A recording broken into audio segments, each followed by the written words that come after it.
देश की वित्त मंत्री निर्मला सीतारमण ने अपना 7वां बजट पेश किया है। देश में उसका क्या असर हुआ है, देश किस तरीके से देख रहा है। मेरे साथ महिलाएं भी हैं, लेकिन सबसे पहले चार्टेड अकाउंटेंट के पास चलेंगे जो बहुत आसानी से बताएं हमारे दर्शकों को किस तरीके का बजट रहा, किसको राहत मिली और किसको दिक्कत पैदा होगी। देखिए, ये बजट 2047 में भारत को विकसित राष्ट्र बनाने के लक्ष्य को पूरा करने के हिसाब से बजट दिया है। 48 लाख करोड़ रुपए का बजट है। हर क्षेत्र को ध्यान में रखते हुए बजट है। किसानों के लिए भी है, युवाओं के लिए भी है, महिलाओं के लिए भी है और अन्नदाता के लिए भी है और गरीब परिवार के लिए भी है। अब आप ये देख लीजिए कि पहली बार एक ऐसी स्कीम है जो एमएसएमई वाले हैं वो हमेशा डिमांड करते थे कि हमें मनरेगा से जोड़ा जाए। तो मैं प्रधानमंत्री मोदी जी और वित्त मंत्री निर्मला सीतारमण जी का धन्यवाद देना चाहता हूं कि उन्होंने एक स्कीम एम्प्लॉयमेंट इंसेंटिव स्कीम, जिस तरह से पीएलआई स्कीम है जिसमें 1,27,000 करोड़ रुपए का इन्वेस्टमेंट आया, इस तरह से एम्प्लॉयमेंट इन्वेस्टमेंट स्कीम है जिसके अंदर अगर कोई भी रोजगार देता है तो उस रोजगार में प्रथम सैलरी केंद्र सरकार देगी। तो ये स्वागत योग्य कदम है, इससे करोड़ों लोगों को रोजगार मिलेगा। इससे बढ़िया और कुछ नहीं हो सकता है कि एक प्रथम सैलरी अगर मान लो केंद्र सरकार देती है तो युवा उससे जुड़ा। प्रधानमंत्री ने कहा कि 15,000 रुपए की सैलरी हम डालेंगे। निश्चित रूप से है कि 1 लाख रुपए तक की पर मंथ की सैलरी वाला कोई व्यक्ति अगर प्रथम नौकरी प्राप्त करता है तो उसकी प्रथम सैलरी केंद्र सरकार के माध्यम से दी जाएगी। तो ये बहुत अच्छा कदम है। इसी तरीके से महिलाओं के लिए 3 लाख करोड़ रुपए का बजट होना, किसानों के लिए 1,52,000 करोड़ के अलावा उर्वरक सब्सिडी के रूप में 1,62, इस तरह से 3.5 लाख करोड़ रुपए का किसानों के लिए बजट होना। और आप देखिए कोई ऐसा क्षेत्र नहीं छोड़ा जिसके अंदर है डिफेंस के अंदर 6,52,000 करोड़ का बजट होना। तो हर क्षेत्र के लोगों के लिए बजट और एक देश को जो 5वीं से तीसरी अर्थव्यवस्था लाने के लिए जो एक लक्ष्य रखा है वो निश्चित रूप से हम जल्दी से जल्दी तीसरी अर्थव्यवस्था भारत की होगी। मतलब आपने जिस तरीके से कहा कि ये सारी चीजें होंगी, लेकिन महिलाओं को भी राहत मिली है सोने में, क्योंकि एक्साइज ड्यूटी इस बार घटी है। महिलाओं को भी स्वागत योग्य है कि आज महिलाओं के पास में चांदी या सोना सबसे ज्यादा पहनती है महिलाएं, कि उनके लिए एक गोल्ड इंपोर्ट के अंदर ड्यूटी कम की है। दूसरा, मैं एजुकेशन के अंदर एक बताना चाहता हूं कि डोमेस्टिक एजुकेशन लोन, अगर एक युवा अगर पढ़ने जाता तो उसको एजुकेशन लोन है तो 10 लाख रुपए तक का एजुकेशन लोन पे 3% को देखते हैं कि महिलाएं इसमें कितना ज्यादा आप किस तरीके से देखते हैं, क्योंकि महिला ने बजट पारित किया है और 7वीं बार किया है, रिकॉर्ड बनाया है, तो महिलाओं के लिए क्या किस तरीके से देखती हैं? सर्वप्रथम तो आपके चैनल के माध्यम से हमारी देश की वित्त मंत्री आदरणीय सीतारमण जी व उनकी पूरी टीम को मैं बहुत बहुत बधाई दूंगी और उन्होंने देश के विकास को आगे तक निरंतर गति दे ऐसा बजट पेश किया, उनको बहुत बहुत बधाई और धन्यवाद। महिलाओं के लिए उन्होंने बहुत योजना और बहुत सारी चीज़ें सोचकर ये बजट पेश किया है। महिला ही नहीं, सभी वर्ग ऐसे हैं जो जिनके लिए सोचकर ये बजट पेश किया है, चाहे युवा हो, किसान हो, महिला हो, और ऐसे बजट किया है कि जिस तरीके से महिलाओं को काम करने में बहुत बड़ी राहत मिलेगी और आर्थिक स्थिति महिलाओं की मजबूत होगी। सोने को लेकर के बहुत ज़्यादा कॉन्शियस रहती है महिलाएं, क्योंकि उनको ज्वेलरी पहनने का शौक होता है। अब ड्यूटी जो है वो घटा दी है, 6% की ड्यूटी घटी है, तो उसका इम्पैक्ट आपके जेवरों पे? देखिए, ये जो जेवरात वाला किया है 6% घटाई है, ये महिलाओं का एक बहुत बड़ा, जैसे कहते हैं, स्त्रीधन है। एक आड़े वक्त में काम भी आता है। एक बैंक में आपका पैसा रखा है वो तो आप निकालोगे तब निकालोगे, लेकिन जो जेवर पे जो किया है, चांदी पे, सोने पे इम्पोर्ट ड्यूटी घटाई है, प्लेटिनियम पे भी घटाई है, और उससे महिलाओं की जो अपनी सेविंग है वो छोटी छोटी सेविंग से तुरंत कोई चीज़ खरीदने का प्रयास करेंगी। और ये जो प्रधानमंत्री आवास योजना के तहत जो 3 करोड़ घर और देने का है, उसका रजिस्ट्री महिला के नाम पर होती है, उसका सीधा सीधा फायदा महिलाओं को मिलेगा। प्लस स्टाम्प ड्यूटी उन्होंने, महिला अगर कोई प्रॉपर्टी खरीदती है उसको घटाई है।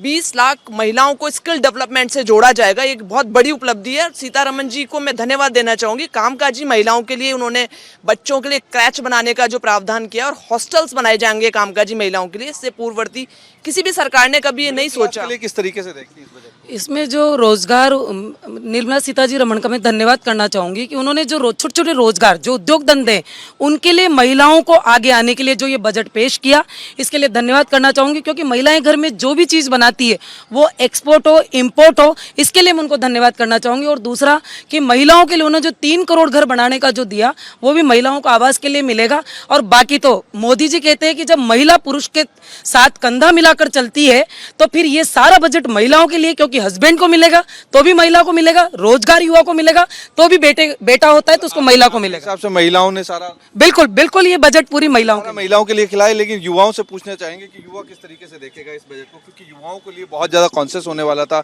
कि किस तरीके से बजट आएगा, क्या होगा युवाओं के लिए। देखिए, मोदी जी के तीसरे कार्यकाल में जो ये जो बजट आया है, ये सभी के लिए है, चाहे किसान हो, चाहे युवा वर्ग हो, चाहे महिला हो। युवा वर्ग के लिए मैं इसे खास इसलिए भी मानता हूँ क्योंकि जो मोदी जी ने ये जो रोजगार को ज़्यादा से ज़्यादा बड़े रोजगार और युवा खुद सक्षम हो, नौकरी पर निर्भर नहीं हो और रोजगार देने वाला युवा बने, उसके लिए जो 10 लाख रुपये पहले दिए जाते थे उसको बढ़ाकर 20 लाख किया है। वैसी कई योजनाएं जो मोदी जी ने बिल्कुल सरलीकरण जो उसका किया है और तुरंत प्रभाव से मुद्रा योजना की आप बात कर रहे थे, मुद्रा योजना 10 से बढ़ा करके 20 कर दी, तो 20 में जब आदमी बहुत अच्छा बिजनेस एक करंट सम अमाउंट होता कर सकता है। देखिए, भारत जो है वो युवाओं का देश है और निश्चित रूप से नरेंद्र मोदी जी का ये बजट एक बार फिर से युवाओं पर केंद्रित है। इसमें चाहे आप एजुकेशन लोन की बात कर लीजिए, क्योंकि जब तक युवा शिक्षित नहीं होगा तो देश आगे नहीं बढ़ सकता।